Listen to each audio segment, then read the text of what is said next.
Hey guys, tonight we start with the silk, sweat and subtle power games of a concubine in feudal Japan. Imagine being trained your entire life to master the fine art of sex, walking, sighing and seducing a daimyo with the exact angle of your wrist. So before you get comfortable, take a moment to like the video and subscribe, but only if you genuinely enjoy what I do here. And let me know in the comments where you're tuning in from and what time it is for you. It's always fascinating to see who's joining us from around the world. Now, dim the lights, maybe turn on a fan for that soft background hum, and let's ease into tonight's journey together. Dawn arrives with all the subtlety of a polite knock. No roosters, no fanfare. Just the faint glow through rice paper doors and the soft shuffle of servants pretending they aren't judging your futon posture. You lie perfectly still, not because you're rested, but because any abrupt movement might undo your status as graceful and mysterious. In truth, your back hurts, your hair is flattened on one side, and you've had a dream involving eels you'd rather not analyse. But none of that matters now. This is the first scene of the day's performance. You are the star, and also the stage decoration. Your attendants enter in hushed tones, bowing so low you briefly consider stepping over them. A warm basin is set before you, as if to say, "Here is your dignity, now scrub behind your ears." They begin their work, cleansing, brushing, preparing you to look less like someone who just woke up and more like a porcelain enigma. Your face is washed gently, your hair brushed with reverence. Not because they love you, but because they've seen what happens to court women who show up with frizz. Meanwhile, you maintain the correct expression. Serene, detached, and only mildly annoyed. Still silent, because heaven forbid a concubine speak before being powdered. You glance at your reflection in a polished bronze mirror. You look like someone who has opinions, but is paid not to share them. Perfect. From beyond the sliding screen comes the muffled laughter of the daimyo, who apparently has energy this morning. That's either a promising sign or a warning. You make a mental note to avoid direct eye contact with his favourite concubine until after tea. You rise from the futon like a swan emerging from fog, assuming the swan has slightly numb legs and a tight obi, waiting in her near future. Your sleeves are laid out. The incense is lit. The illusion begins. And as you stretch your shoulders, just slightly, you whisper the universal mantra of women everywhere. Here we go again. Now that you're upright and pretending you didn't sleep on your neck wrong, it's time for makeup. Or as it's known in the concubine industry, historical self-erasure with a side of toxins. Step 1. The white powder. Made from crushed rice and, in some cases, enough lead to qualify as a building material. Your attendant starts patting it onto your face like she's trying to cover up a crime scene. The goal? Eliminate all signs of life. If your skin tone resembles anything found in nature, you're doing it wrong. Next comes the neck and chest. Because heaven forbid the daimyo glimpses a patch of skin that doesn't look like it was painted on by a ghost. You sit still while they go to town with the puff, occasionally resisting the urge to sneeze and ruin your new identity. Then, the eyebrows. Yours? Irrelevant. They're painted over and redrawn several centimetres too high, creating a look that says, "I'm surprised by everything and emotionally unavailable." It's considered alluring, in theory. Now the lips. You'd think they'd be fully painted, but no, just a dainty little red blob in the middle. It's supposed to look demure. Instead, it looks like you kissed a plum and ran away. But you nod approvingly anyway, because this is how tradition works. If it feels strange and mildly unflattering, you're probably doing it right. And finally, the pièce de résistance, teeth blackening. Yes, really. A sticky iron paste is carefully brushed onto your teeth, making your smile look like it's been censored. Supposedly, this signals that you're off limits.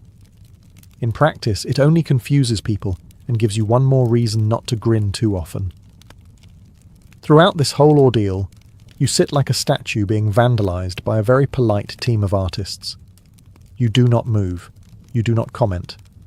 You certainly do not ask, is this really necessary? The answer is always yes. Not because it makes sense, but because it's been done this way for centuries, and no one wants to be the first to blink. By the end, you look like a painting come to life. If the painting was done by someone who hated skin and liked drama. After being powdered into an emotionally distant kabuki mask, it's time to get dressed. And by dressed, we don't mean slipping into something comfortable. We mean willingly entering a fabric-based endurance challenge. Step 1. Underlayers. These are the breathable cotton pieces meant to stop your fancier garments from fusing with your soul during summer. They do not succeed, but at least they give you the illusion of ventilation. Next come the inner robes. Decorative, symbolic, and entirely unnecessary, except that they're absolutely required. Each one must be put on in the right order, or your social status drops faster than a clumsy geisha on ice. Colour combinations? Entirely coded. For example, dark red over pale green means elegant but mysterious, while white over gold says, "Please don't talk to me before tea." Then there's the outer kimono. Heavier, shinier, much less forgiving. By now, your sleeves are long enough to smother a rival concubine if needed, which, incidentally, is why no one stands too close during morning prep. And finally, the obi, the sash that ties it all together and quietly tries to murder your spine. It's pulled tight enough to remind you you're not allowed to breathe freely until sunset. A well-tied obi can say many things: refinement, poise, and the quiet desperation of someone one sneeze away from full collapse. You don't dress yourself, of course. You stand still while two attendants wrap, fold, tug, and adjust you like they're trying to make origami out of a human being. They don't speak. They just occasionally grunt when something doesn't lie flat. That grunt means, hold your arms higher. You learn the language. By the time they're done, you've lost all feeling in your ribs, but you look magnificent, like a walking imperial scroll with passive-aggressive eyes. And the real kicker? This is your daily outfit. You don't even have plans. You might just sit in the garden pretending to read poetry all day, but you must look like you're ready for a royal portrait or a spontaneous seduction, which, to be fair, is not off the table. You're fully dressed now, which is impressive, considering you're wearing more fabric than a small pavilion tent. Time for breakfast, or, as it's known in concubine circles, an exercise in restraint, posture, and not accidentally dipping your sleeve in the miso. You're seated on a cushion, legs tucked properly beneath you, which is charming if you're a folding fan, but a nightmare if you have knees. A tray is placed in front of you, precisely arranged. A bowl of rice, a sliver of grilled fish, 3 pickled vegetables, and a miso soup that looks like it's judging you. The portions are small because you are not here to bulk up. You are here to appear ethereal and faintly underfed, the way all good romantic metaphors do. Your job is to consume just enough to avoid collapsing, but not enough to imply you enjoy food. If you chew too enthusiastically, someone will raise an eyebrow. If you ask for seconds, someone will raise a scroll. Eating is done silently. No slurping, no sighing, and definitely no face contortions, even if the pickled plum just sucker-punched your molars. Everything must be graceful, a ballet of chopsticks and disappointment. Your kimono sleeves are enormous, so each bite involves a level of spatial awareness, usually reserved for swordplay. You develop techniques, tuck the sleeve under your forearm, lean slightly sideways, pray it doesn't drag through the soup, and send a wave of fermented tofu across the tatami. All the while, attendants hover quietly. They won't say anything, but they're watching. Not in a creepy way, more in the "we'll gossip about this later" way. Every blink is noted. Every missed grain of rice is mentally catalogued under mild embarrassment. You finish, bow lightly, and set your chopsticks down with the kind of reverence usually reserved for sacred relics. Breakfast complete. Was it satisfying? Emotionally, no. Nutritionally, questionable. But spiritually, you feel lighter. That could be the food, or the fact that your obi is slowly cutting off circulation to your spine. Either way, you're ready for the next part of your day, which, spoiler alert, mostly involves waiting. Now that you've been powdered, robed, and fed something roughly the size of a toddler's snack, it's time for the concubine's primary daily task: waiting. But not just any waiting. Elegant waiting. Waiting that whispers, "Yes, I'm entirely free this afternoon, but in a powerful way." You can't roam the estate freely. Heavens no. That's how scandals happen. Instead, you sit in your designated space, a tastefully minimal garden room with a painted screen, a bonsai tree, and a strategically placed view of a koi pond that hasn't done anything interesting since last autumn. You sit. You wait. Occasionally, you adjust your posture so it looks like you're contemplating eternity, not fighting off a leg cramp. You're not allowed to look impatient. That's for merchants and wives. Concubines wait like they're doing you a favour. This wait could last 10 minutes, or 5 hours. The daimyo may summon you, or not. He might be with another woman, or reading war poetry, or just napping with his head on a very expensive pillow. The point is, you'll find out when someone tells you, or doesn't. To pass the time, you might compose a poem. Not a good one, just something vaguely sad about plum blossoms and unspoken longing. That's the genre. Bonus points if no one can tell who it's actually about. You could also play a shamisen. Softly, not too joyful. No one likes a concubine who seems excited. Of course, the other women are waiting too. Sometimes within sight, sometimes just out of earshot. It's a silent competition. Who looks most serene? Who adjusted her robe just right? Who caught the eye of the messenger delivering tea to the daimyo's quarters? It's chess, played with glances, posture, and whether or not your obibow is tied fashionably off-centre. And the trickiest part?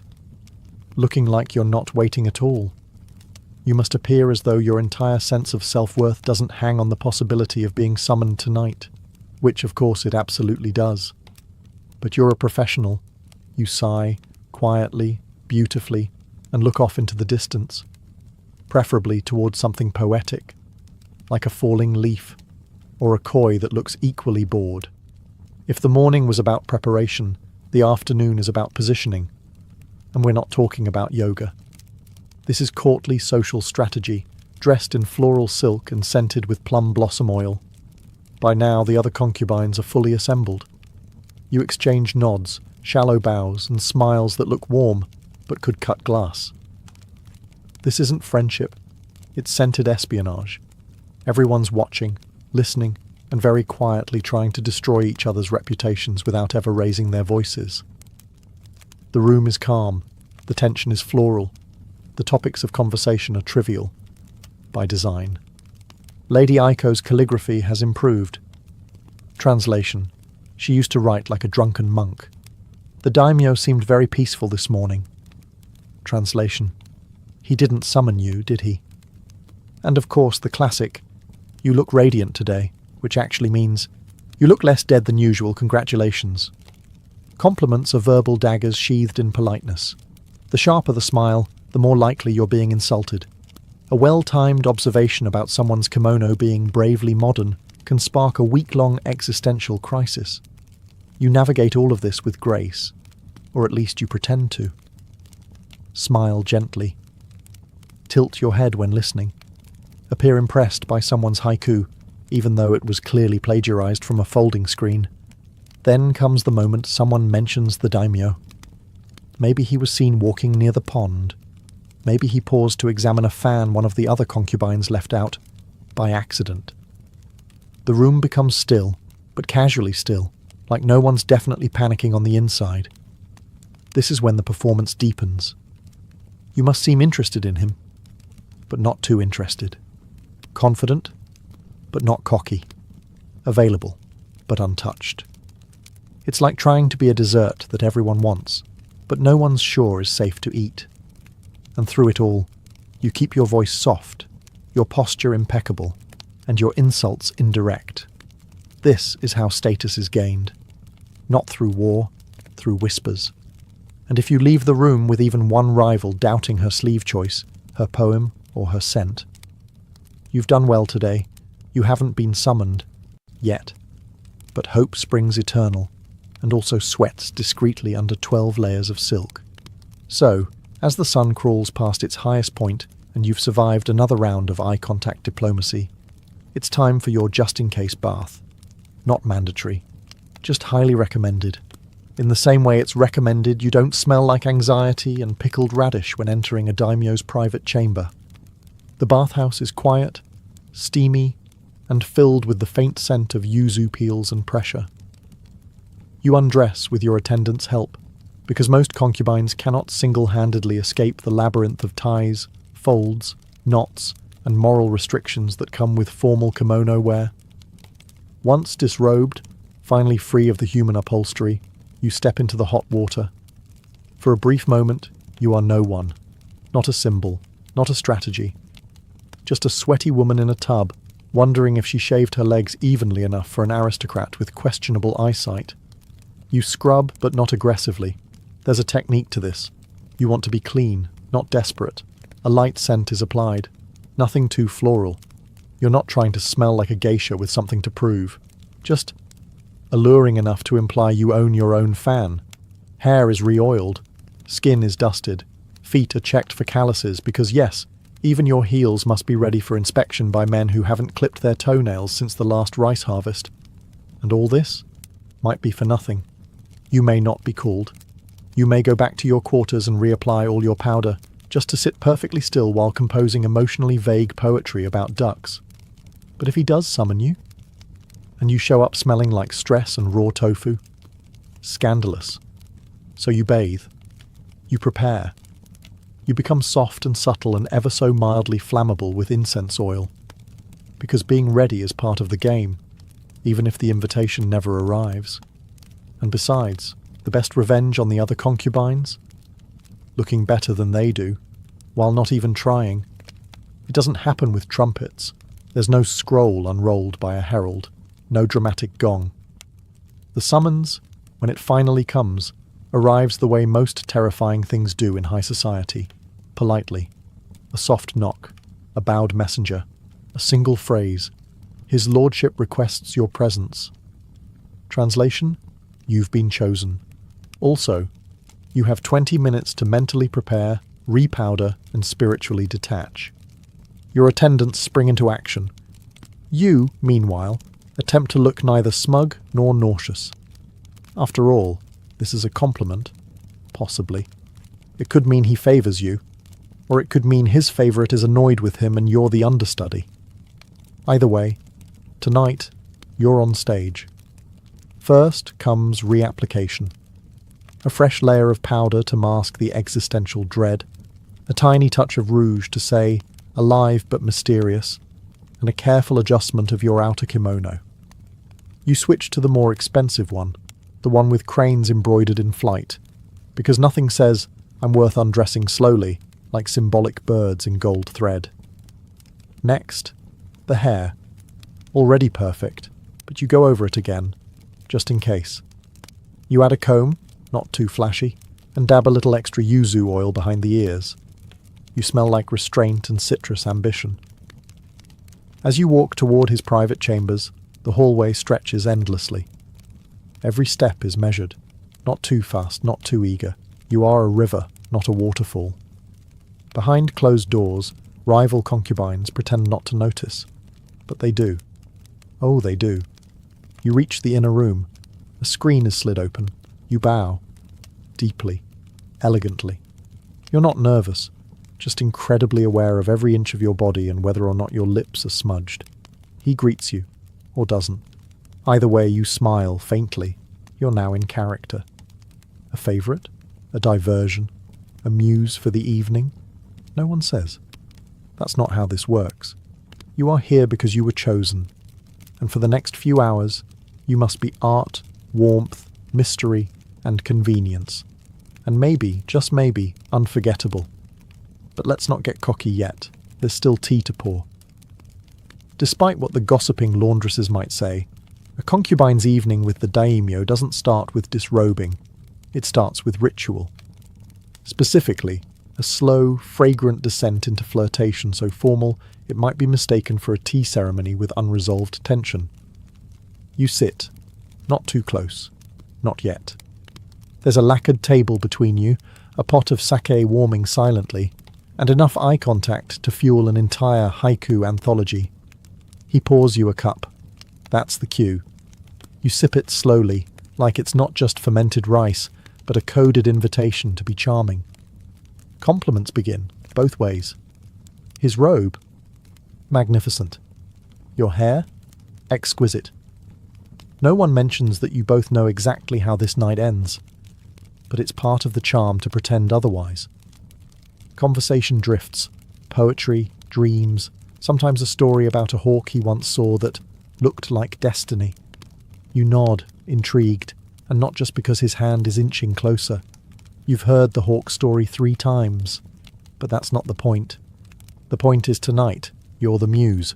Even if you're also the well-trained performer, there might be music, maybe a soft melody on the shamisen, not played by you, of course. You're busy holding the room's attention like a delicate fan, open, mysterious, and possibly sharp-edged. Now comes the touch, light at first, a hand brushing yours, a compliment about your scent, carefully phrased to imply admiration, not obsession. If he's in a poetic mood, he might compare you to a plum blossom caught in snow. If he's tired, you might get, "You look nice tonight." Either way, you smile and bow your head like he just recited love from Mount Fuji itself. Eventually the formality fades. The table is moved, the lights dim, the screen doors close, and you rise, slowly of course, to follow him into the adjoining chamber. This is not transactional. This is theatre. And your role? To be everything at once, desirable, graceful, compliant, and memorably alluring, without ever seeming like you were trying. No pressure. You just have to seduce a warlord using 3 centuries of etiquette and a strategically timed glance. Let's be clear. This isn't romance. This is a government-approved performance, featuring 2 leads, 0 dialogue, and a strong supporting cast of expectations. You enter the chamber like moonlight incarnate, or at least that's the goal. You kneel, bow, smile. You do not trip. That was last month. You've trained for this, literally. Months of lessons on posture, touch, breath control, and facial expressions that say, yes, I'm enjoying this, without ever crossing into anything as vulgar as honesty. The futon is simple. The bedding is clean. The air is scented with incense that promises serenity, though what it really offers is a faint tickle in your nostrils and the urgent need not to sneeze. He begins the ritual with touch. Soft at first, measured. He's testing the waters, or perhaps reminding himself which concubine you are. You respond accordingly, just enough to signal interest, never so much as to appear enthusiastic. Remember, mystery is sexy. Desperation is not. There's no conversation. That ended with the poetry. This? This is about presence. You're both in character now. He, the powerful lord. You, the willing flower who conveniently just bloomed tonight. You move the way you were taught, gracefully, precisely, as if choreographed by someone who's never actually been in love, but read a lot of poetry about it. You make all the right sounds at all the right times. Not too loud, not too silent. Just enough to let him know he's doing well. Even if you're mentally reorganizing your poetry scrolls. Eventually, it ends. Either in triumph, or in what you will later refer to as a gentle fade-out. He may say something, he may not. You smile either way. You rise, redress and bow, carefully hiding the pins that left indentations in your scalp and the cramp that started somewhere in Act 2. And then you leave. You do not look back. You do not ask how it was. You do not ask if he remembers your name. Because this was not for connection. This was for position. And tonight, you had it. For now. He's asleep, sprawled out across the futon like a man who's just conquered a province and not, say, fallen asleep immediately after moderate effort. You lie beside him, eyes open, spine straight, mind racing. Not because you're overwhelmed with emotion, but because this part, the afterglow, is where the real mental gymnastics begin. Did you do well? Was your hair still in place? Did he like the part where you tilted your head just so? Should you have moaned a bit more, or was that one breath too loud? These are the questions you won't ask, but will obsessively review like a general analysing battlefield losses. You can't move yet? Leaving too soon seems cold. Staying too long seems clingy. So you lie there, watching the ceiling, counting the bamboo slats and wondering if the other concubines are awake. Probably. They can smell a summoning like wolves smell fear. The silence is heavy. Not unpleasant, just full. Full of unsaid things, unasked questions, and the faint hope that you've earned yourself a slightly better breakfast tray tomorrow. He might mumble something, a compliment, a name, hopefully yours. You nod in the dark, even if he's already snoring like a man who's never had to sleep with his dignity folded inside his obi. Eventually you rise. Quietly. The graceful post-coital exit is a delicate thing. You gather your robe, tie your sash, and straighten your hair just enough to look like a woman who glows from mystery, not sweat. There's no one in the corridor, but you walk like they're all watching. Because in this place they always are. Your footsteps are soft. Your face is neutral. Your heart, tucked away, locked up, behind your very best performance yet. You return to your quarters. Someone has already lit the lamp. The tea is warm. You drink it without tasting it. You sit down, alone. And only then do you exhale. You don't know if tonight meant anything. You don't know if he'll remember it, or you, tomorrow. But at the very least you know this. You were chosen. And in this world, that is currency. Even if it only lasts until sunrise. You wake up early, again. Not because you're refreshed, but because concubines don't get to sleep in. That's for wives, or men, or mythical creatures with no political rivals. The futon you fell into last night feels smaller, or maybe you're just aware of how little space you actually occupy in the palace's hierarchy. A decorative presence wrapped in brocade and tightly controlled expectations. Your attendants enter, eyes politely avoiding yours. No one says anything about where you were last night, but they all know. The scent of incense lingers faintly on your skin, and your hair is only slightly messier than the standard, unapproachable cloud of perfection look. They begin the process anew. Powder, comb, fold. Reconstruct the masterpiece that is your public face, which is remarkably similar to yesterday's masterpiece, with the only real difference being your increased awareness of how exhausting beauty actually is. The silence between you and your attendants is companionable, if also tinged with quiet judgment. One might cough, ever so lightly. Another might casually mention that Lady Keiko received a rare silk comb this morning. You nod. The game is back on. There's no debrief. No recap. You don't tell anyone how the daimyo smelled faintly of plum wine, or how he said something vaguely poetic before falling asleep mid-sentence. You certainly don't mention that you're now second-guessing every moment of eye contact. That would be unseemly. Instead, you sit once again in your chamber, composed, refined, preparing for another day of passive warfare disguised as floral arrangement critiques and shamisen practice. You sip tea. You write half a poem. You stare at a crane outside the window and wonder what it feels like to fly away from all of this while wearing only one layer of clothing. By now, news will have travelled. Everyone knows you were summoned. Everyone is recalculating, including you, because that's what being a concubine really means. Balancing emotion with calculation, intimacy with strategy, and desire with absolute silence. You smooth your sleeve. You breathe. Today, you are not the favourite, but you are still in the game. And in this palace, survival looks an awful lot like stillness in silk.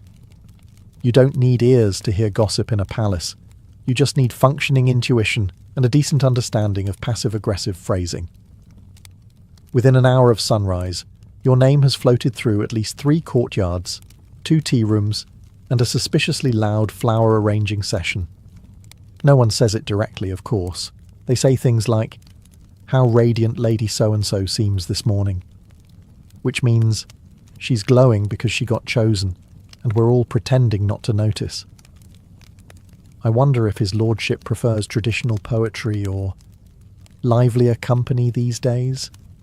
Translation: she probably recited something dumb and still got picked. Unbelievable. You hear these things in passing, snippets whispered behind fans or dropped into casual conversations like little poison seeds. It's impressive in a way, like watching trained assassins throw shade with floral metaphors. Your job? Stay quiet. Say nothing. Smile faintly, the way a cat does when it knows something you don't. Because engaging in gossip is risky, but being the target of gossip and reacting, fatal.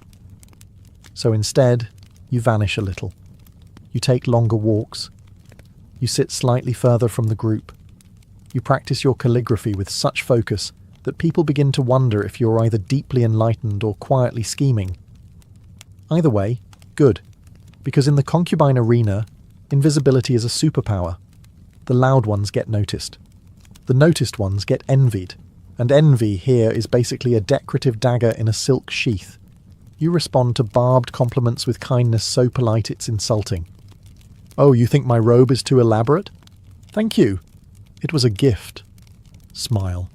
Bow. Exit the scene. You survive on restraint, timing, and the occasional knowing glance that suggests you could destroy someone, if you cared enough. And while others scramble for proximity to power, you perfect the art of subtle distance. You don't need to always be in the spotlight, because you were already in it once. It starts subtly. Fewer glances, slower summons. One day, the maid forgets your favourite incense. Another, your tea arrives lukewarm. The message is clear, not harsh, not cruel, just indifferent. You are no longer tonight's mystery. Someone else is. She's new, or not. Maybe she's just had a glow-up and a conveniently timed poem. Either way, she's suddenly the focus. The fan of attention has turned, and it's not pointing at you. You handle it like a professional. No complaints, no dramatics. Just a slightly longer pause before bowing to the daimyo, and an almost imperceptible tightness in your smile when someone says, "Isn't it lovely how youthful Lady Hana looks these days?" Of course it is. Youth is so charming, so temporary. Now comes the test. Can you stay poised while being quietly replaced? Can you fold your hands and compliment your successor's hairpin while mentally calculating how long she'll last before she trips over her own ambition? This is the unspoken part of the job. Not just being chosen, but being unchosen gracefully. The fall from favour is not a scandal, just a shift in the tide. You're still in the palace, still dressed like a painting, still performing. But the spotlight has moved, and now you have to survive in the shadows, without looking like you care. You still show up to the garden, still compose poems, still sit perfectly still during afternoon tea while everyone tries to read into the way your cup trembles. But the truth is, you do care. Of course you do. Not just for him, but for the position, the validation, the tiny power that came with being the centre of a very controlled universe. And now? Now you are a supporting character in someone else's story. But you're still here, still powdered, still composed, still waiting. Because in a palace like this, everything shifts eventually. Fortunes, fashions, favourites. All it takes is a wrong word, a broken fan, or a poetic metaphor about rain that sounds a little too personal.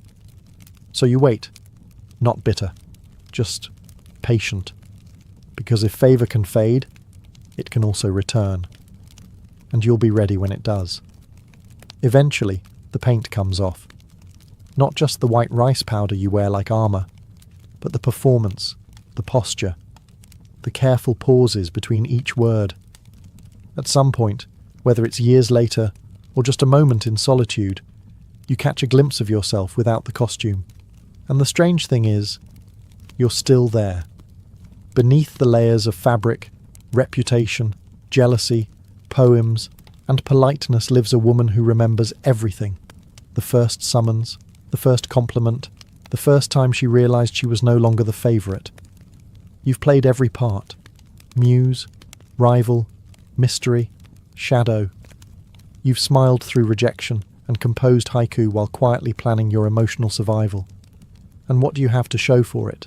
A spine stronger than your obi, a memory sharper than any court gossip, and an entire palace of women who either fear you, envy you, or quietly hope they age half as well as you have. Because here's the secret no one talks about. Concubines age. They fade, but they also endure. And in a world built around staying desirable, endurance is the most rebellious act of all. You no longer rush to the mirror when the messenger arrives. You no longer wonder if your hair is pinned at the right angle for seduction.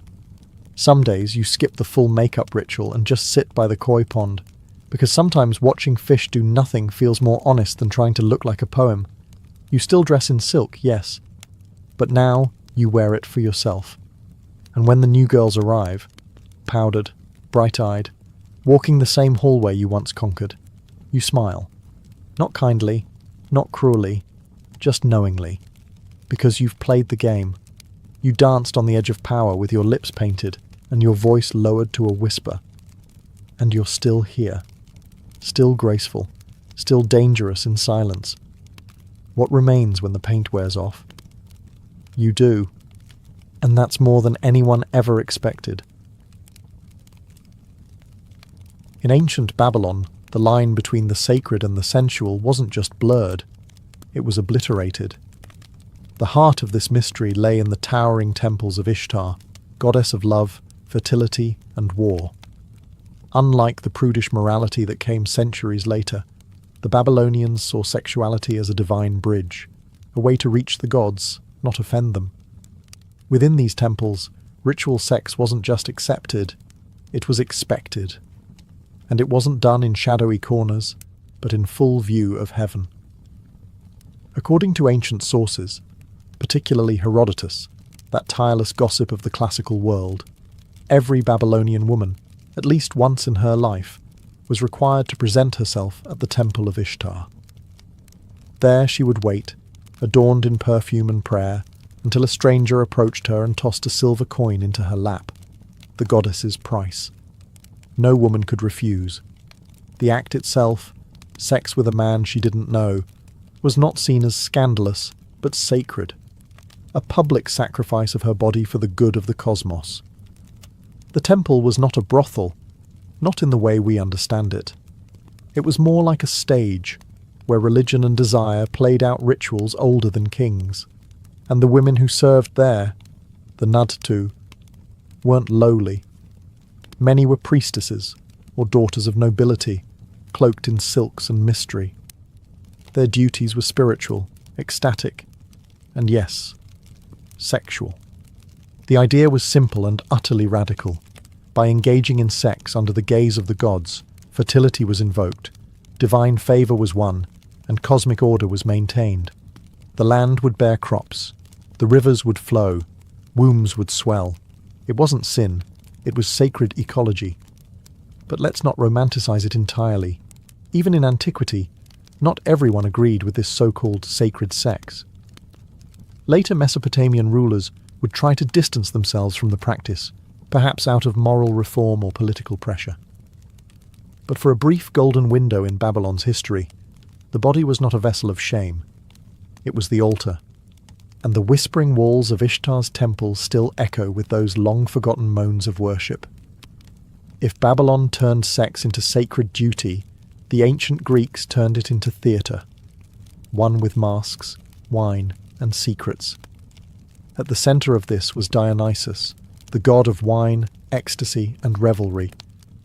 And nothing captured his spirit quite like the Dionysian mysteries, private initiation rites where participants sought to dissolve the boundaries between human and divine. These weren't your typical temple visits. The mysteries were held deep in groves or hidden sanctuaries, away from the public eye. only the initiated could enter, and what happened inside was closely guarded. Outsiders speculated about wild orgies and drunken chaos, but the truth, as always, is more complex. Participants, men and women alike, prepared through fasting, music, dance, and long processions. They wore masks, animal skins, and sometimes nothing at all. The point was to shed your social identity, your ego, even your name. For a few hours, you weren't a merchant, a servant, or a noble. You were part of something primal, something older than the city walls. Sexual energy likely played a role, not as entertainment, but as a symbol of rebirth and unity.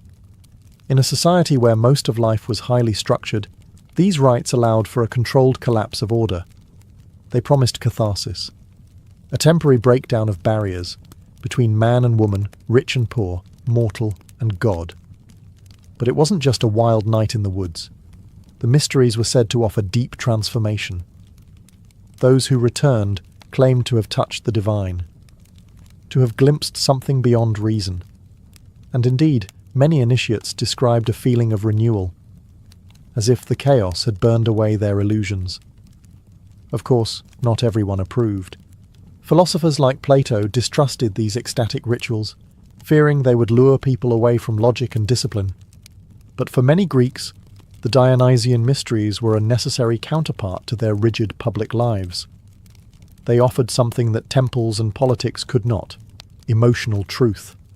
And that's the key. These rituals weren't about scandal. They were about transcendence. By embracing the wildness within, the Greeks believed they could access something sacred.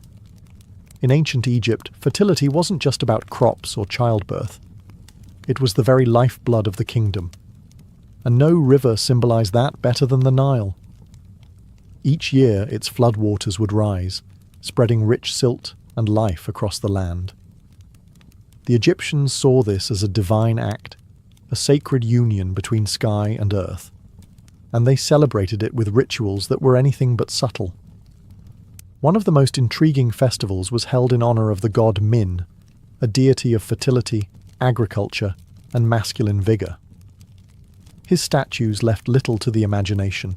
Often shown with an exaggerated, permanent sign of virility, Min was not just a symbol of life, but of potency. At his annual festival, crowds would gather to watch the pharaoh himself participate in a ceremonial harvest, cutting the first sheaf of grain as an offering to the god. But this wasn't just a farming event. Dancers would perform nude or scantily clad, celebrating the beauty of the human body and its role in creation. Ritual chants, rhythmic drumming, and incense created an atmosphere that blurred the line between spiritual exaltation and sensory pleasure. Women played a key role in many of these ceremonies, especially during the Festival of Drunkenness, dedicated to the goddess Hathor, patron of love, music, and joy.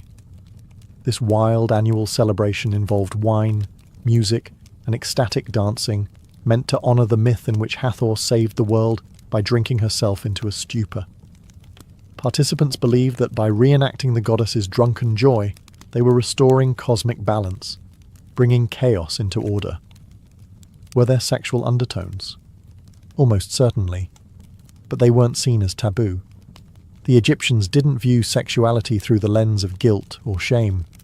For them, it was part of nature's cycle, as vital and sacred as the flooding Nile.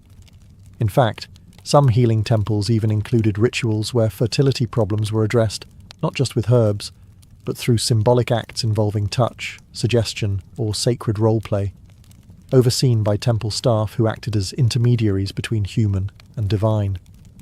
In ancient Egypt, to embrace pleasure was not indulgence, it was alignment with the gods, and every kiss of the Nile reminded them that life, at its core, was a sensual gift from the divine. Ah, Rome, where even chaos had structure. And nowhere was that more evident than in Lupercalia, the annual fertility festival held each February beneath the Palatine Hill. What began as a wild rural rite in honor of shepherd gods morphed into one of the strangest public celebrations in Roman history. One part purification, one part party, and more than a little bit of provocative theatre. The ritual honoured Lupercus, a god associated with fertility and the protection of livestock. But the origin myth went deeper. The cave of Lupercal was said to be the very spot where Romulus and Remus, the twin founders of Rome, were suckled by a she-wolf, and that primal symbolism bled into the celebration itself. At the heart of the festivities were the Luperci, a group of young men chosen to represent wild, untamed energy. Clad in little more than goat skins, or sometimes nothing at all, they would run through the streets, playfully striking women with strips of hide called februa. Far from being offended, women actively sought out the lashes. Being struck was believed to enhance fertility, ease childbirth, and even increase sensual vitality. It was messy, loud, and unapologetically earthy. There were sacrifices, feasting, and bawdy songs. But there was also a sense of sacred intention. Lupercalia marked the cleansing of the city, a symbolic brushing away of winter's stagnation to make room for spring's renewal. Sexual overtones were present, sure, but wrapped in layers of myth, nature, and destiny.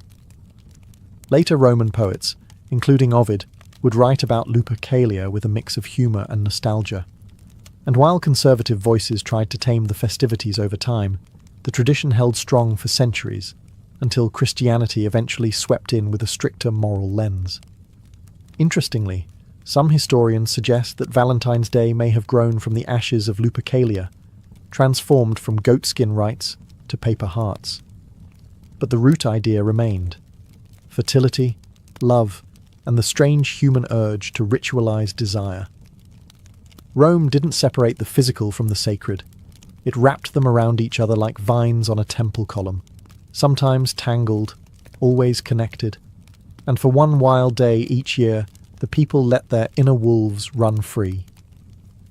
If Lupercalia was a public spectacle, the Eleusinian mysteries were its spiritual opposite: secretive, sacred, and solemn. Celebrated annually for over 1,000 years in ancient Greece, these rites revolved around the myth of Demeter and Persephone, and offered initiates a powerful glimpse into life, death, and rebirth. But beneath the poetic myth and theatrical silence, some scholars believe the ceremonies may have included symbolic, perhaps even sensual, elements cloaked in allegory. Held in the sanctuary of Eleusis, just northwest of Athens, the mysteries drew thousands of participants, from philosophers to farmers. Unlike most Greek religious practices, these rituals weren't exclusive to social status or gender. The only requirement? Secrecy. To reveal what happened inside was punishable, sometimes by death. The rites centered on the story of Persephone, the maiden abducted by Hades and taken to the underworld. Her mother, Demeter, goddess of agriculture, mourned so deeply that the earth itself withered. Their eventual reunion symbolized the return of life in spring and the hope of life after death. What does that have to do with sex? Potentially, everything. The myth itself is deeply symbolic: abduction, descent, reunion, and fertility. Some scholars argue that the secret climax of the Eleusinian mysteries involved a dramatic reenactment, possibly including a ritualized union between actors playing Persephone and a divine male consort.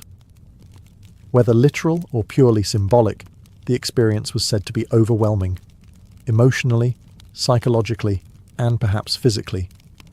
Participants fasted, walked in torchlit processions, drank a mysterious potion called kykeon, and entered the telesterion, the inner chamber where the final rites occurred.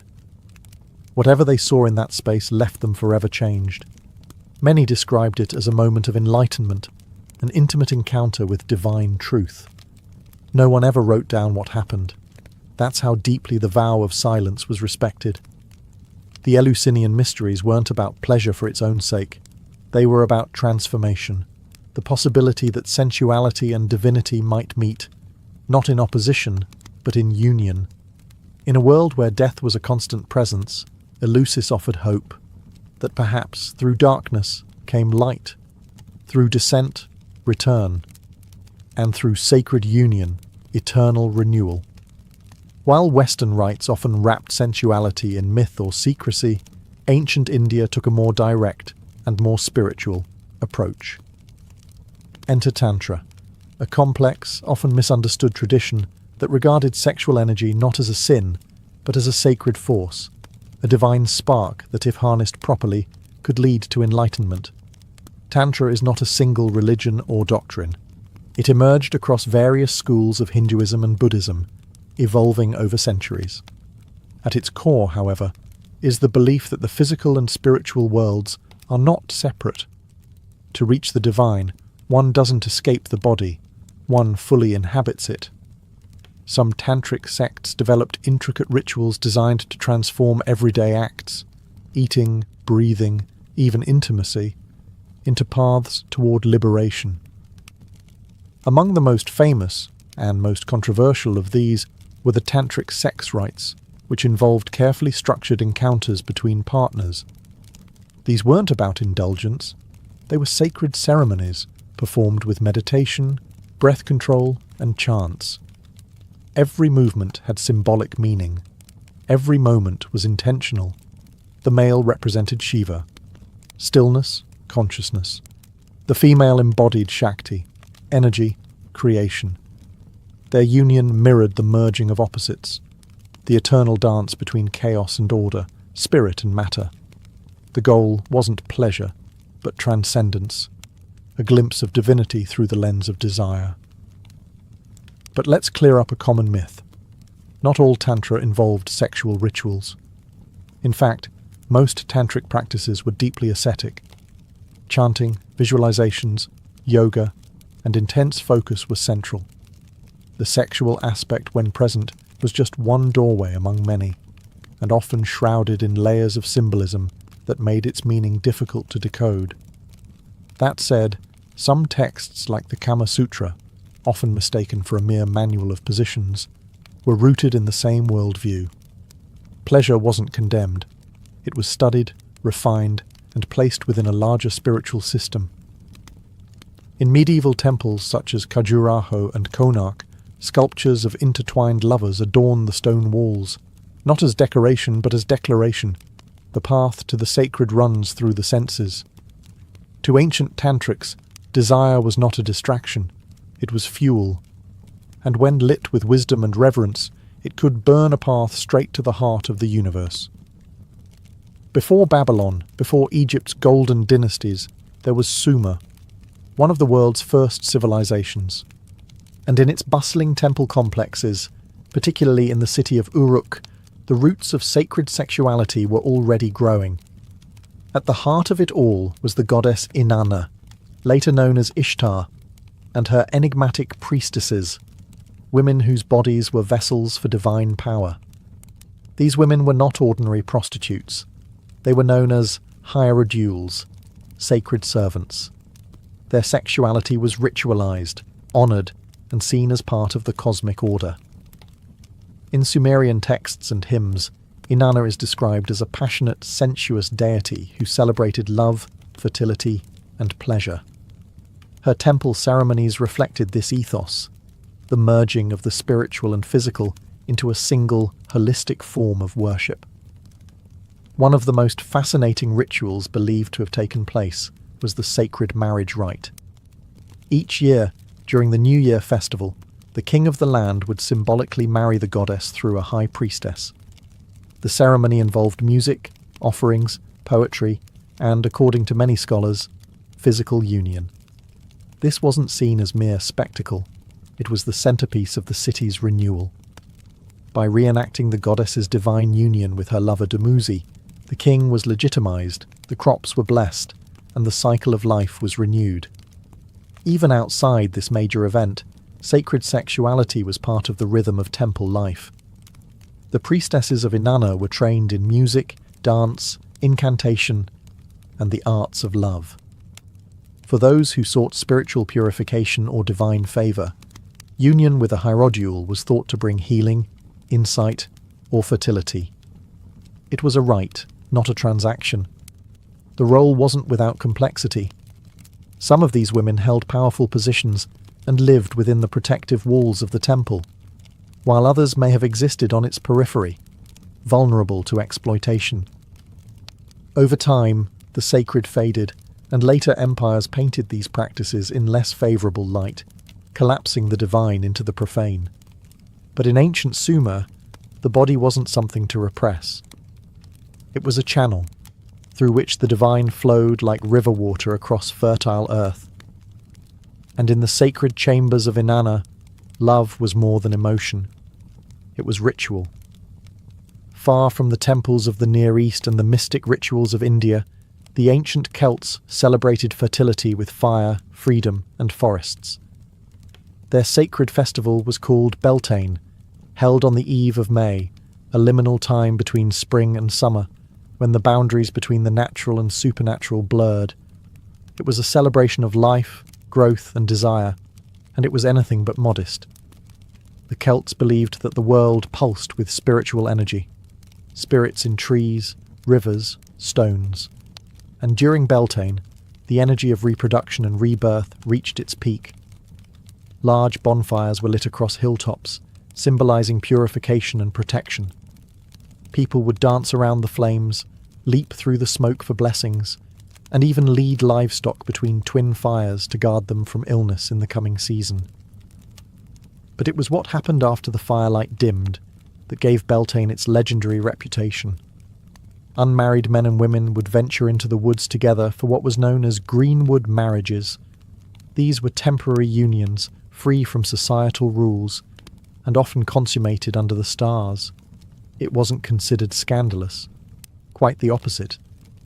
These encounters were viewed as sacred acts aligned with the fertility of the earth.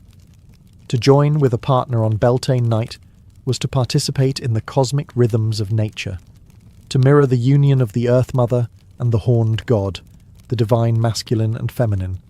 Some accounts suggest that even married couples might briefly suspend their vows for the night, not out of infidelity, but out of reverence for tradition and renewal. Children conceived during Beltane were sometimes called children of the fire, believed to be blessed with strength and vitality. It was a festival where rules softened, desire was acknowledged, and life itself was celebrated in its rawest form. There were no temples. Nature was the altar, the forest the bedchamber, the flame the witness. With the arrival of Christianity, many of these practices were condemned or suppressed. But echoes of Beltane survive in modern May Day rituals, folk dances, and quiet whispers of the old ways. By the time Christianity spread across Europe and the Near East, the sacred sexuality of the ancient world faced a quiet extinction. What had once been ritual, performed in temples, forests, and festivals, was increasingly rebranded as sin. The body, once seen as a vessel of divine energy, was recast as a source of temptation.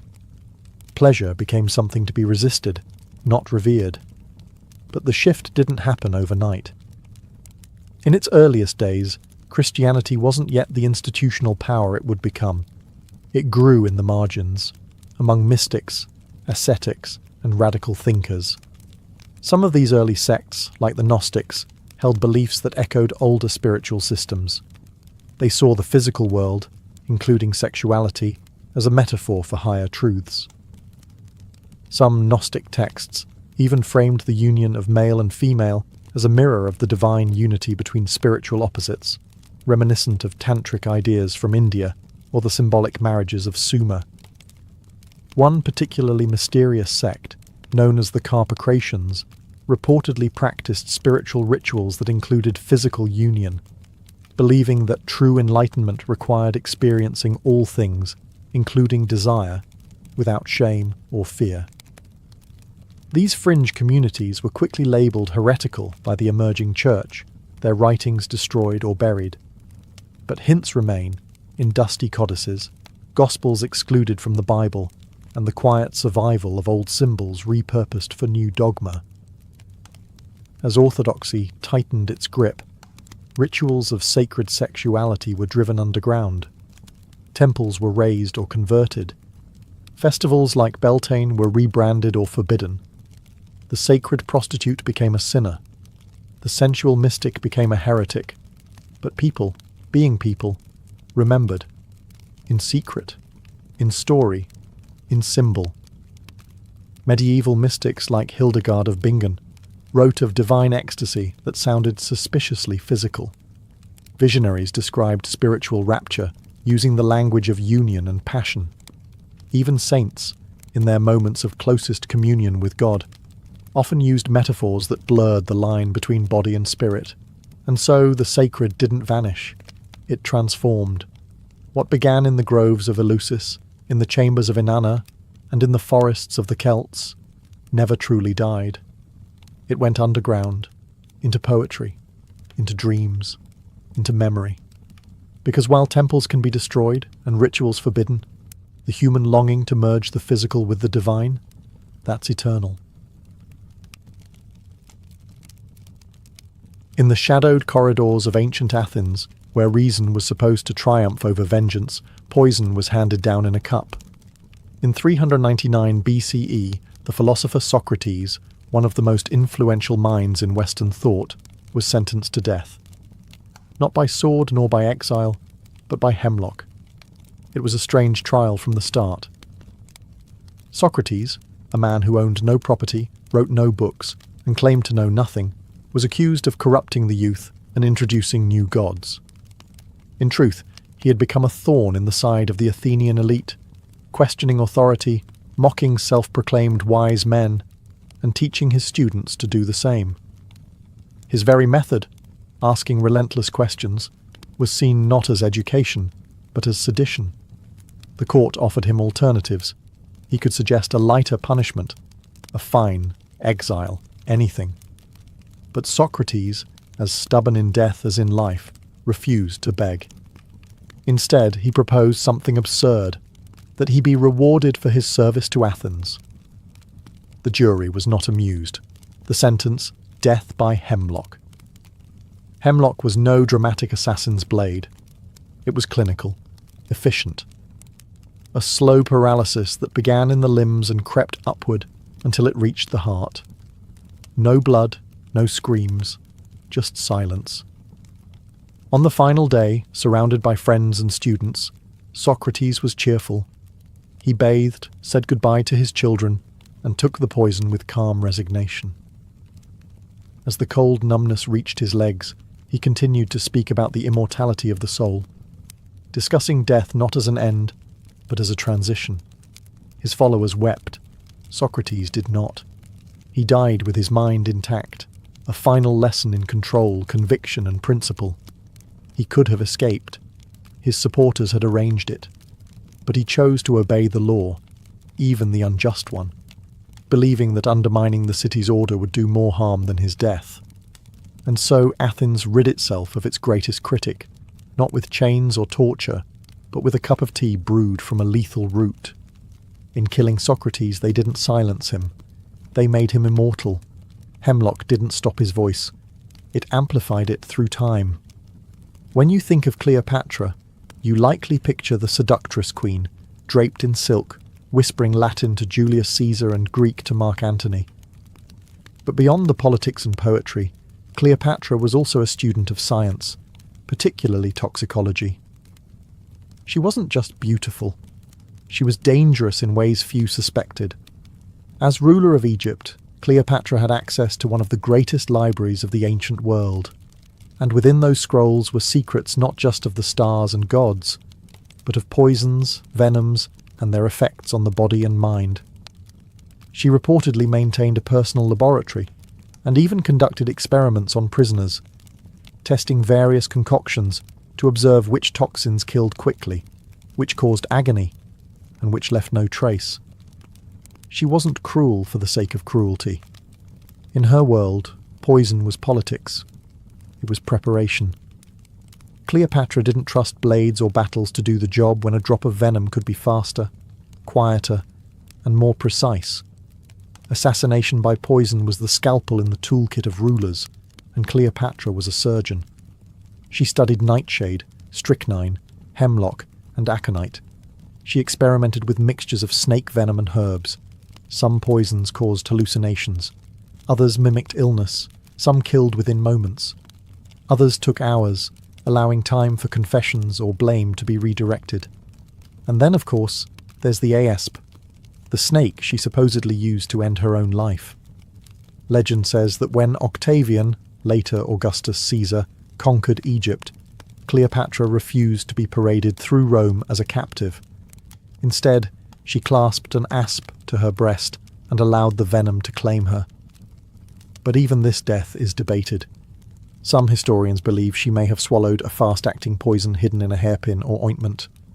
After all, Cleopatra would have known which poisons caused convulsions and which brought a graceful death. The asp may have simply been the perfect symbol, a quiet sting for a queen too proud to be caged. To Cleopatra, poison wasn't a crime. It was control. It was the art of deciding who lives, who dies, and how history would remember her.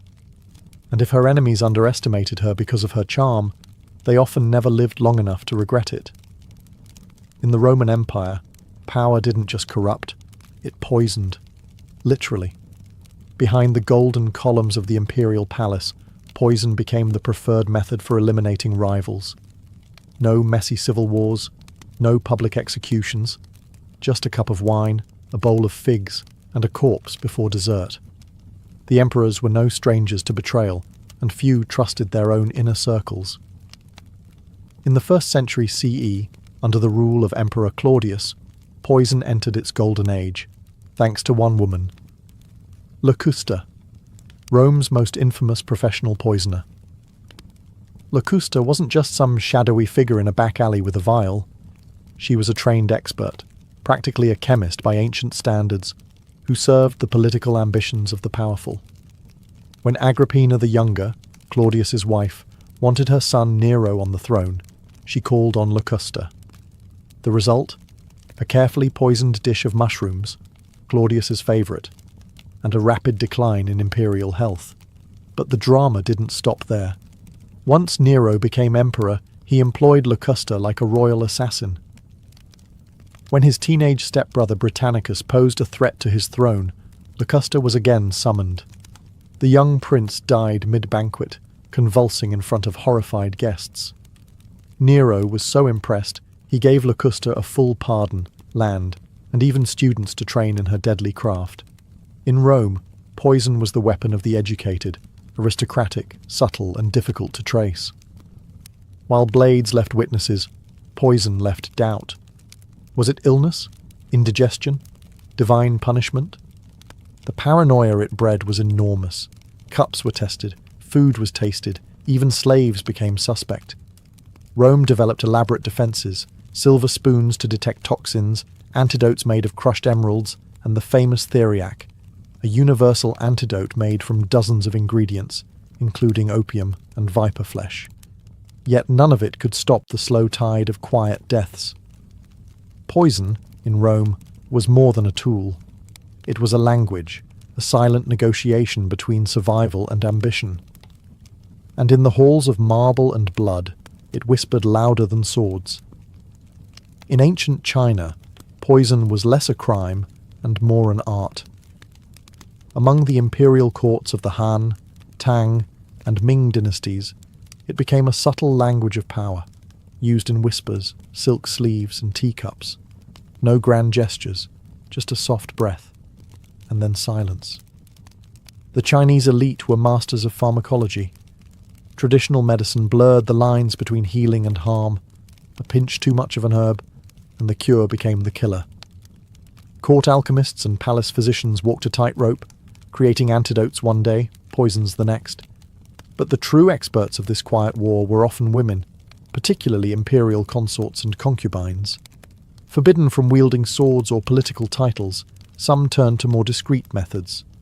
A rival could be removed not through scandal, but through sickness. The Empress Dowager might never raise her voice, only her eyebrow. And days later, a challenger would be coughing blood in bed. One infamous example is Empress Lu Ji of the Han dynasty. After securing power, she systematically eliminated threats to her rule, including rivals within the harem. Her methods were grim, including poisoning and slow mutilation. She wasn't just feared, she was legendary. A ruler who used medicine not to heal the empire, but to bend it. Even beyond the palace walls, poison was a feared political weapon. Assassins of secret societies, like the Five Poisons sect, were rumoured to coat blades with toxic herbs or slip lethal tinctures into ceremonial wine. Poison wasn't just effective, it was theatrical, a statement. It said, "I can reach you even here." Because of this, China developed one of the most advanced systems of poison detection in the ancient world. Officials tested meals with silver chopsticks, believing they would tarnish in the presence of arsenic.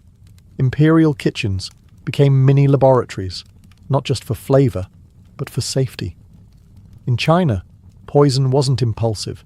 It was precise, ritualistic, a chess move, not a brawl. And though rarely seen, it ruled dynasties just as surely as emperors did. In the ancient courts of India, there existed a tale so chilling it sounds like mythology, yet appears in royal texts, legends and political treatises. These were the Vishakanyas, or poison maidens, women whose very bodies were said to be lethal, not because they carried daggers, but because they were the dagger. The legend says that certain young girls, chosen at a very early age, were slowly fed minute doses of poison.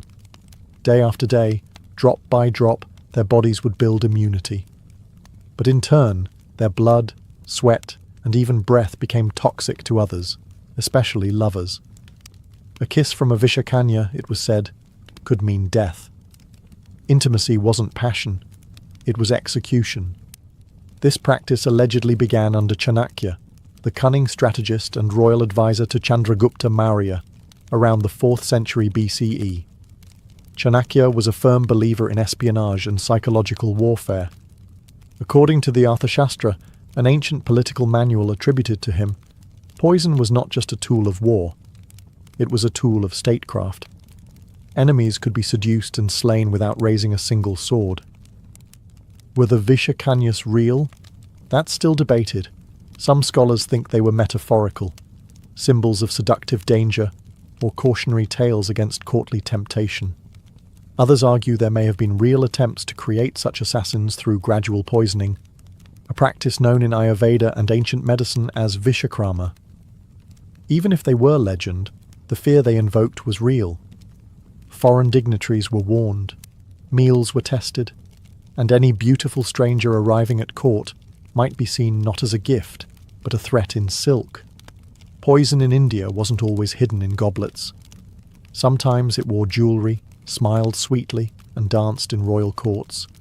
And this idea, that beauty could kill, fed centuries of intrigue, suspicion, and countermeasures.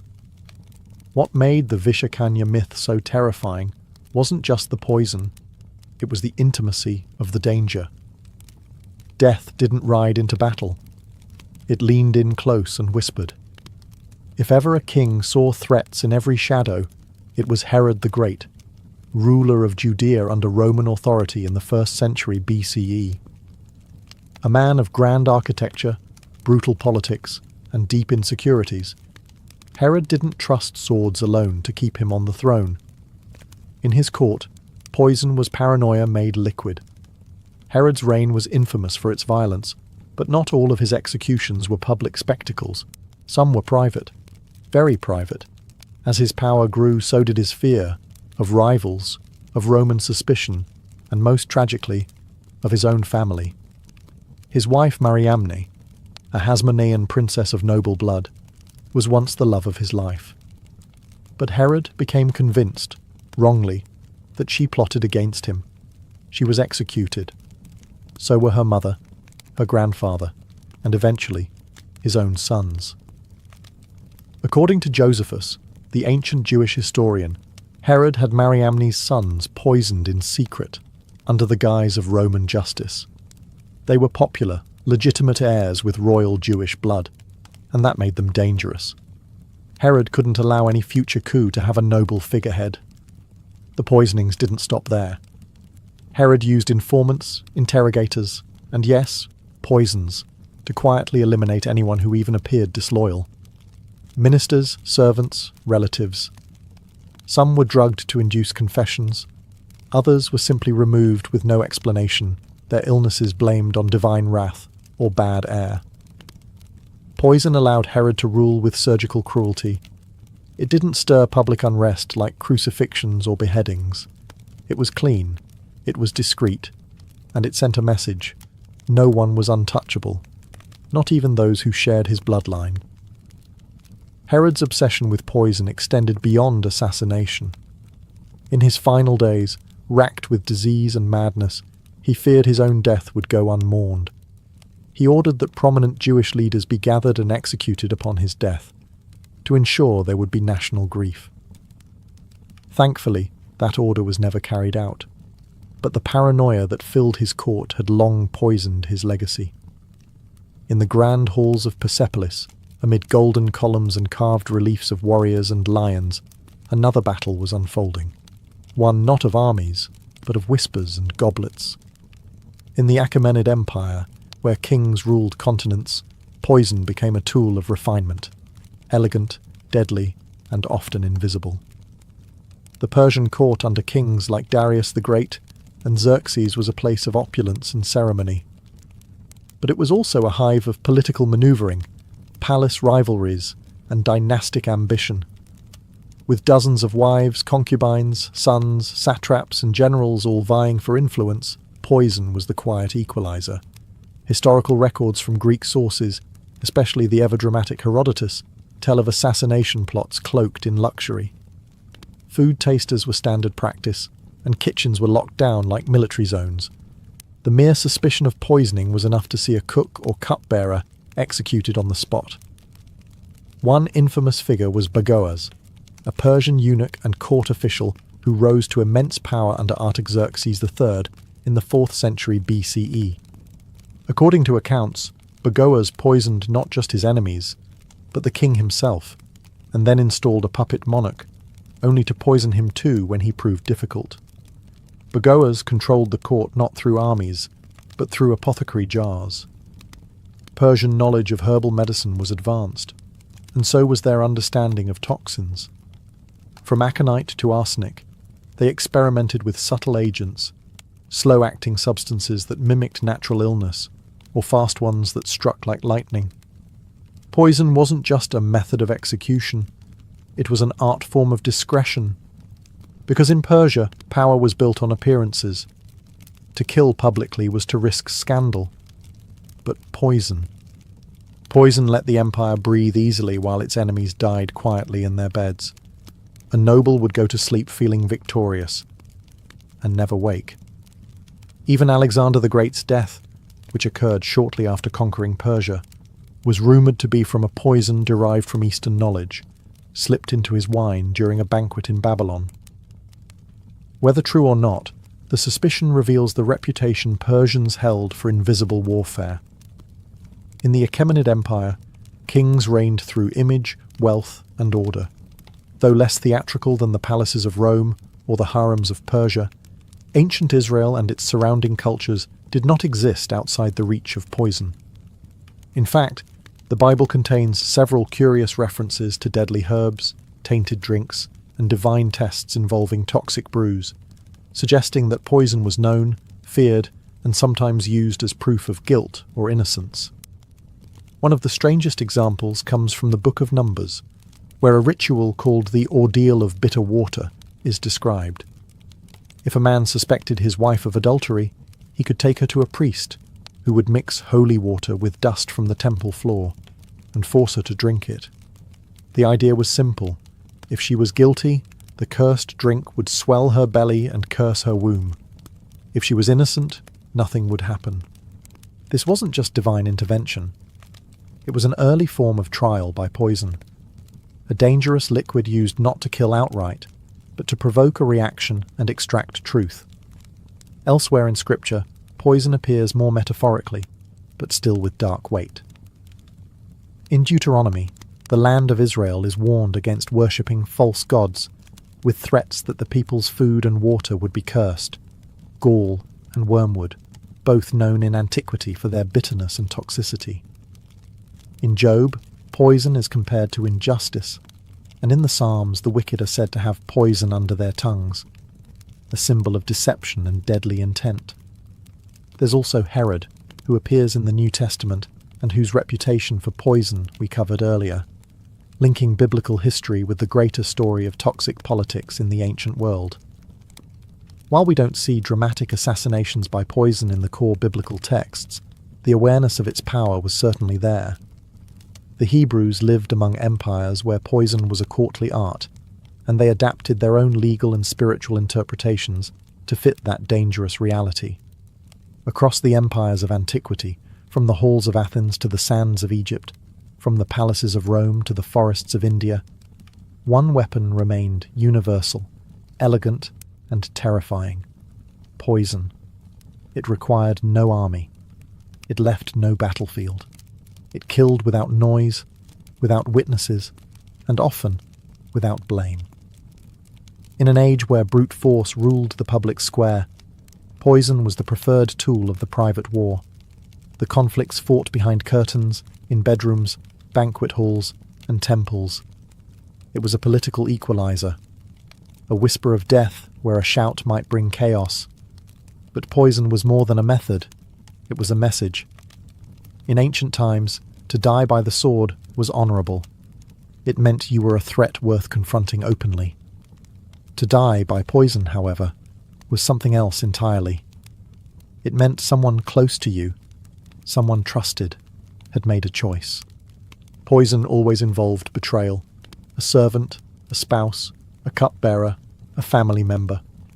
It turned every bite into a gamble, every goblet into a test of loyalty. The ancient world respected poison's subtlety. Philosophers saw it as a symbol of fate, of punishment, of power disguised as grace. Religions invoked it as divine judgment, and rulers used it to maintain the illusion of peace while quietly rewriting their bloodlines. What makes poison so enduring is its paradox. It is at once cowardly and clever, invisible yet unforgettable. It doesn't just kill the body, it erodes trust, leaves suspicion, and casts long shadows on legacies. Even today its mythology lingers. The hemlock of Socrates, Cleopatra's asp, the poisoned figs of Claudius, the Vishakanyas of India. These are more than deaths, they are parables. Reminders that in the theatre of power, the deadliest actors are often those who never take the stage. Poison has no face, no voice, no armour. But in ancient history, it shaped dynasties, rewrote successions, and whispered through every corridor of power. It was, and still is, the perfect assassin. It all began with wood, dust, and ingenuity along the banks of the Nile. In ancient Egypt, land of pyramids, priests, and precision, protecting one's possessions was more than practical. It was symbolic. Whether it was grain stored for famine, papyrus scrolls hidden in temple chambers, or treasures entombed with a pharaoh, access had to be controlled. And for that, they invented something revolutionary: the pin tumbler lock. Dating back as early as 2000 BCE, these were the world's first known mechanical locks. Carved entirely from wood, the device was rudimentary by modern standards, but conceptually brilliant. The lock consisted of a horizontal bolt that slid into a frame to secure a door. The bolt had holes drilled into it, and when it was pushed into place, a set of vertical pins dropped down into those holes from above, locking it shut. To unlock it, you needed a key, but not just any key. This early Egyptian key was a large wooden instrument, often resembling a toothbrush with pegs.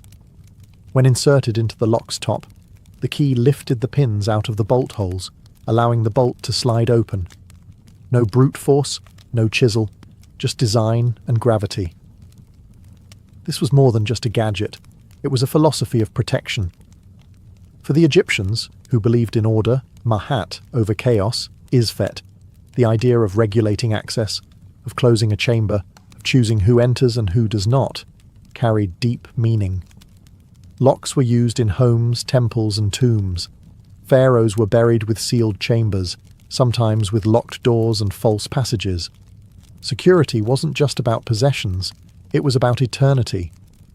What's astonishing is how familiar this technology feels. The basic pin and key concept behind the wooden Egyptian lock still exists in modern metal locks today. Pins dropping into holes, keys lifting them into alignment. It's a 4,000-year-old idea, unchanged in principle. Though the wooden mechanisms eventually decayed and few original keys survived, the design was so effective it spread. It whispered its way from Egypt to the Greeks, then to the Romans, and eventually the rest of the world. Before tumblers clicked and bolts slid into place, there were seals, the silent sentinels of ancient Mesopotamia. In the cities of Ur, Babylon and Nineveh, locks as we know them weren't yet common. But the people of Mesopotamia had already developed a remarkably effective way to secure, authenticate, and restrict access. Their solution wasn't mechanical, it was symbolic. Enter the cylinder seal. These small, intricately carved cylinders were worn around the neck or wrist, like a ring or pendant. Each seal was unique, a personal signature, often etched with mythological scenes, animals, gods, or even cuneiform inscriptions. To use it, a person would roll the cylinder across a soft surface of wet clay, leaving behind a long impression, a kind of ancient barcode. Seals were used to close jars, secure doorways, and protect caskets. If someone tried to break in, the clay seal would crack, making tampering obvious. More than that, the impression itself verified who had closed the container or room.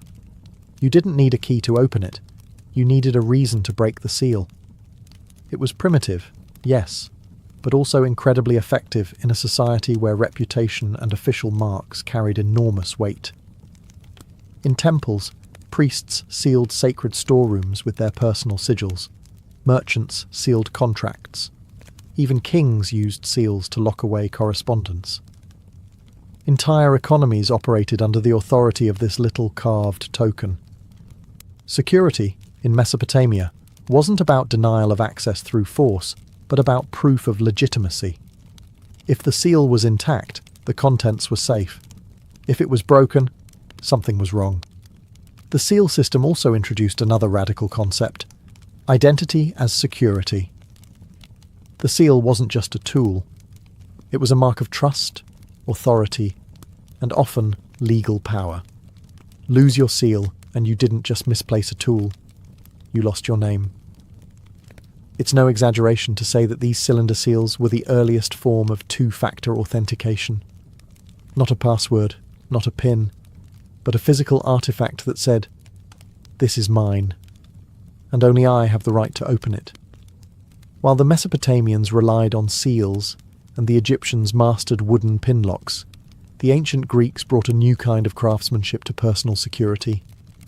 With their growing cities, private homes, temples and treasuries, the Greeks began to develop more compact, durable, and practical locking mechanisms. And with them came the rise of the locksmith, a specialized trade in the ancient world. Greek locks were a step forward from Egypt's bulky wooden designs. They often used metal components, though many parts were still fashioned from wood due to resource constraints and cost. The most common form was the bolt lock, where a sliding bar fit into a catch or groove in the doorframe. It was secured in place with a metal pin or peg, and could only be released using a specially shaped key, often made of bronze or iron. But Greek keys weren't the small pocket versions we know today. These were long L-shaped rods, sometimes nearly as long as a human forearm. To unlock the door, the key was inserted into a vertical keyhole and used to lift and manipulate internal pins or pegs, allowing the bolt to slide free. The motion was both physical and symbolic. To carry a key was to carry authority, and to use it was to assert control over a space. Temples used locks to secure votive offerings. Wealthy citizens locked chests filled with coinage or jewellery. Even public buildings had secured archives and storerooms. The technology wasn't widespread. Most common homes relied on wooden latches or simple bars, but in the world of aristocrats, scholars, and priests, the lock became an object of both function and status. What set the Greeks apart was not just the mechanics, but the philosophy behind their locks. Security, in Athens especially, was tied to property rights and citizenship. A locked door meant privacy, ownership, autonomy. and the locksmith was no longer a mere artisan. He was a technician of trust. In an era defined by public debate and private drama, the Greek lock was the silent partner, keeping secrets safe behind oak doors and stone vaults. If the Greeks laid the groundwork, the Romans refined it. By the height of the Roman Empire, locks were no longer experimental. They were everywhere, in homes, in temples, in shops, and on the wrists of slaves. The Romans brought structure to everything they touched: roads, laws, armies, and security was no exception. Roman locks became smaller, stronger, and smarter. They used metal components, primarily bronze and iron, which meant these locks lasted longer and were harder to tamper with. The most common type was the warded lock, a system where only a key with the correct notches could rotate within the lock to move the bolt. The wards were fixed internal obstacles, and if your key didn't have the right cuts, it simply wouldn't turn. This led to the invention of the skeleton key, a stripped-down key that could bypass the wards in simpler locks. Romans loved this trick. So did thieves. But the real marvel was the Roman puzzle lock. Small, intricately crafted mechanisms often built into boxes or chests. These locks required not just the right key, but sometimes a sequence of movements or pressure points to unlock. Some even used false keyholes to throw off would-be intruders. These were the ancient world's version of a combination safe. Roman keys themselves were often small and elegant, sometimes worn as rings, a convenient blend of utility and jewellery. It was common for Roman citizens to wear their keys on their fingers as a status symbol. If you had a key, it meant you owned something worth locking up. Interestingly, some locks were also placed on slave collars, marked with inscriptions like, "If found, return to master." These locks weren't protecting treasure, they were enforcing ownership. Chilling, but a reminder that security in Rome wasn't always about valuables, it was also about power. The Roman Empire's approach to locks wasn't just practical, it was personal. Keys were made to fit your lock and no one else's. They protected not just gold, but letters, heirlooms, recipes, and sometimes secrets. While the West refined its keys and bolts, the East was quietly crafting elegant mechanical marvels of its own. In ancient China, lockmaking wasn't just a matter of utility. It was a reflection of balance, precision, and sometimes even spiritual harmony. By the Zhou dynasty, around 1000 BCE, Chinese artisans were producing all-metal locks, often made from bronze and later iron. These were compact, portable, and mechanically sophisticated. Unlike the large, visible systems used in Egypt or Greece, Chinese locks were designed to be discreet and efficient, often built into chests, cabinets, and even gates. The most iconic form was the Chinese padlock, or suo. These were usually barrel-shaped or rectangular, with a flat key inserted from one end. Inside, a series of spring-loaded tumblers or pins would align when the right key was inserted, allowing the bolt to slide free. Sound familiar? It should. The pin tumbler design mirrored the same logic the Egyptians had pioneered centuries earlier, but the Chinese took it further by miniaturizing it and improving durability. Some locks were shaped like animals or mythical creatures, dragons, tigers, turtles, combining practical use with symbolic protection. A tiger-shaped lock on your chest wasn't just security, it was spiritual defense. The design conveyed power, guardianship, and often luck. China also developed trick locks, early versions of puzzle locks that required multiple steps or deceptive angles to open. These weren't just used to guard money or jewellery. Scholars and officials stored important documents, calligraphy, or family heirlooms in locked boxes that could only be opened by someone who understood the mechanism. Security was about intellect, not just ownership. Locksmithing became a respected trade. Some artisans kept their techniques secret, passing them down through families. Others innovated new forms that travelled along the Silk Road, influencing security systems as far as the Middle East. In the heart of ancient India, amid temples, scrolls, and intricate palace corridors, security was treated not merely as protection, but as art, ritual, and sometimes even spiritual safeguard. Though India's ancient locks haven't survived in as large numbers as Roman or Chinese counterparts, references in Sanskrit texts and archaeological finds suggest that by the time of the Maurya Empire, around 300 BCE, mechanical locks were not only in use, they were evolving in clever and culturally distinct ways. Indian locks were often used to secure temples, treasure rooms, and storage chests, many of which contained not just wealth, but sacred relics or royal documentation. These locks were primarily metal, small in size, and employed internal levers or pin systems, some using sliding tumblers similar to Chinese and Roman designs. But ancient Indian ingenuity took a special turn toward camouflage security. Carved wooden panels in temples and royal palaces would sometimes conceal hidden compartments or false drawers, protected by secret trigger locks that only a select few knew how to operate. A push in the right spot, a twist of a carved leaf, and a panel would spring open or shut. Some of these mechanisms still baffle modern restorers, built with such precision and mystery that they border on architectural riddles. Sanskrit texts like the Arthashastra, a political and economic treatise from the Maurya era, detail the importance of guarding information, treasure, and royal property using secret rooms, double doors, and disguised locks. These weren't just mechanical, they were psychological. The idea was not only to keep intruders out, but to prevent them from even realizing something needed protecting. Locks in India were also deeply symbolic.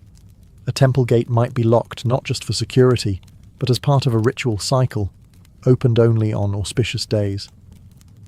Certain lock designs incorporated lotus flowers, serpents, or sacred geometry, acting as both deterrent and blessing. In Indian philosophy, protection wasn't always about confrontation. It was about redirection, illusion, and wisdom. In the misty forests and icy fjords of ancient northern Europe, locks weren't simply tools of convenience. They were statements of territory, symbols of ownership, and at times, charms against the unknown. Among the Celts, whose societies flourished across Iron Age Britain and Gaul, security was more practical than ornamental. Their homes and granaries often relied on heavy wooden bars, iron door rings, and sliding bolts. Yet archaeological digs at Celtic sites have unearthed padlocks and keys, often simple in design, but made with surprising precision. Early evidence of iron-forged warded locks, much like those used in the Roman world. It's likely that these technologies spread through contact with Roman traders or occupying forces. But for the Celts, protection wasn't always mechanical. It was spiritual. Homes were guarded with charms, symbols, and ritual markings on thresholds to ward off not just thieves, but spirits. A locked door may have kept out raiders, but a carved triskel or hanging amulet was meant to keep out mischievous fairies or vengeful ghosts. In their worldview, security wasn't just physical, it was cosmic. The Norse, too, took locks seriously, especially when it came to storage and seafaring. Viking ships and chests were often equipped with iron padlocks designed to withstand weather, theft, and sabotage. Some Norse keys were found with burial goods shaped like serpents, axes, or even miniature Thor's hammers. These were both functional tools and symbols of authority. To carry a key was to own, command, and protect. Women in Viking society often held the keys to the household, quite literally. Archaeological finds show women buried with elaborate key rings and belt-hung lockpicks. In a way, the key wasn't just about entry. It was status, trust, and identity. Interestingly, Norse mythology itself touches on locking and unlocking. The gods used runes to seal doors, and certain spells were designed to bind or unbind fate, echoing the symbolic power of locks beyond the physical world. So while the North may not have had the ornate puzzle locks of Rome or the philosophical elegance of China, their locks told their own story, one forged in iron, tradition, and superstition. As the Western Roman Empire crumbled, the Byzantine Empire rose in the east, carrying forward Roman engineering and its love for locks. But Byzantium didn't just preserve ancient designs, it refined them, combining Roman mechanics with Eastern elegance, while passing on security technology into the Islamic Golden Age. Byzantine locks were often miniature masterpieces. Their padlocks, shaped like animals, crosses, or abstract patterns, were made from bronze or iron and used advanced ward systems that required precisely cut keys. Many Byzantine locks incorporated rotating bolts, spring-loaded mechanisms, and false keyholes, laying the groundwork for modern puzzle locks. The tradition of wearing keys as badges of status continued. Bishops and abbots often carried ceremonial keys to churches and archives, emphasizing access as sacred privilege. But it was in the Islamic caliphates, especially during the Abbasid era, that the science of security blossomed into both art and innovation. Building on knowledge from Persia, India, Greece, and Rome, Islamic craftsmen elevated lockmaking to a highly respected trade. The Abbasids, ruling from Baghdad, developed extremely sophisticated lock systems, some with 4 or 5 internal levers, intricate tumblers, and even early combination mechanisms. Their padlocks were both beautiful and cunning. Brass locks shaped like lions, fish, or birds were not only functional, they were statements. Arabic inscriptions often adorned the sides, praising Allah or stating the owner's name, fusing faith, identity, and security. Islamic scholars also wrote treatises on mechanical devices. Al-Jazari, the 12th century Muslim inventor, famously documented dozens of mechanisms, including water clocks and automatic locks, some of which involved complex gears and hidden triggers. He is often regarded as one of the earliest mechanical engineers in history, and many of his principles still inform lockmaking today. Meanwhile, Islamic markets and palaces relied on these evolving locks to secure everything from treasure chests and religious relics to library doors and merchant stalls. In a time when science and theology walked hand in hand, a well-made lock wasn't just protection. It was a reflection of divine order and human mastery. By the end of antiquity, locks had evolved far beyond bolts and bars. They had become symbols of civilization itself, tools that reflected a society's values, fears, and ambitions. Whether forged in iron, carved in wood, or hidden behind sacred geometry, ancient locks weren't just about keeping things out. They were about deciding who got to come in. From the wooden pin tumblers of Egypt to the mechanical puzzles of Byzantium, every culture added a layer to the story. Each key held power, not just practical, but psychological. To possess a key was to hold authority, access, and often secrecy. Locks told you who ruled the house, who controlled the grain, who had the right to touch the scroll, open the shrine, or enter the tomb. And as technology advanced, so did the theatrics of protection. False keyholes, hidden compartments, locks shaped like lions or wrapped in inscriptions. These weren't just defences, they were messages. They said, "I am valuable. I am protected. I know something you don't." Even more fascinating is how locks were shaped by, and in turn shaped, human behaviour. In cultures that valued hierarchy, locks reinforced boundaries. In societies with fluid trade and diverse populations, they protected marketplaces, homes, and temples from mistrust and theft. In religious systems, they safeguarded the sacred, not just from humans, but from the impure, the unworthy, the uninitiated. And then there's the paradox. The more advanced locks became, the more lockpickers followed. Just as every civilization developed better security, others learned how to bypass it. The cat-and-mouse game we know today, it started thousands of years ago in a Mesopotamian grain vault or a Roman merchant's chest. Ultimately, ancient locks offer more than a glimpse into engineering. They give us insight into the human condition, our desire for safety, our tendency toward suspicion, our need to draw lines between public and private, and our relentless drive to protect what we value. Because even in the ancient world, a locked door wasn't just a barrier. It was a declaration, a quiet, enduring whisper that said, "This matters, this is mine, and only I may open it."